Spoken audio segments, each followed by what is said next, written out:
Goeiedag en weer eens baie welkom hier by ons Lewe met Ritme webtuiste waar ons weeklikse oefeninge saam doen. Nou ons het gekyk na die lewe van Daniël. Hoe hy ten spyte van 'n bevel van die koning nog steeds gegaan het en dadelik gaan bid het. Hy het dit nie uitgerasionaliseer en gesê, Here, U ken my hart en Here, U weet ek wil, maar ek kan dit nie nou nie. Hy het net gegaan en nog steeds 3 keer 'n dag sy gebede gaan bid. Nou, die uitdaging is iets van, hoe bid jy? Is daar 'n vaste 3 keer 'n dag afspraak in jou lewe?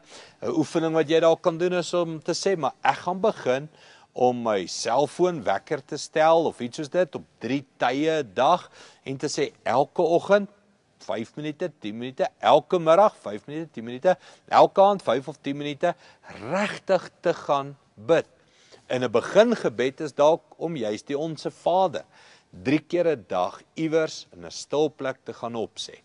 Net te sê, Onse Vader wat in die hemel is, laat U naam geheilig word. En jy bid 3 keer 'n dag deur die grootste gebed, die bekendste gebed wat ons seker kan bid. Nou kom ek vertel jou iets wat dalk kan gebeur in jou lewe as jy 3 keer 'n dag die Onse Vader begin bid, is dat daai gebed kan vir jou moeilikheid bring. Dit het vir die vroeë kerk moeilikheid gebring. Dit was 'n gebed van omverwerping in die koninklike, keizerlike mag. As jy gebid het, laat God se koninkryk kom, het jy teen die regering van die dag gebid en het vroeë Christene in die moeilikheid gekom. Dalk as ek en jy begin om 3 keer 'n dag die Onse Vader te bid, gaan ons dalk iets begin doen vir ons naaste. Gee ons vandag ons daglikse brood.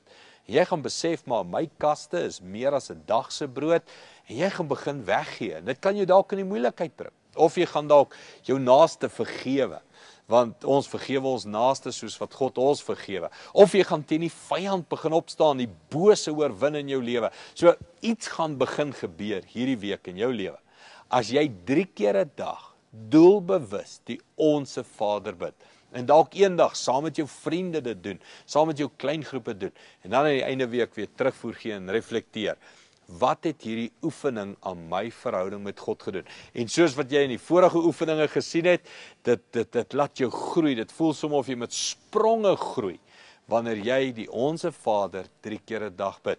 En dan baie belangrik, om dalk daarmee vol te hou, aanhoudend meer as eenmal 'n dag, kwaliteit stilte tyd te hou. Sterkte met hierdie oefening, gee vir ons terugvoer, en ons hoor graag van jou. Sien jou weer.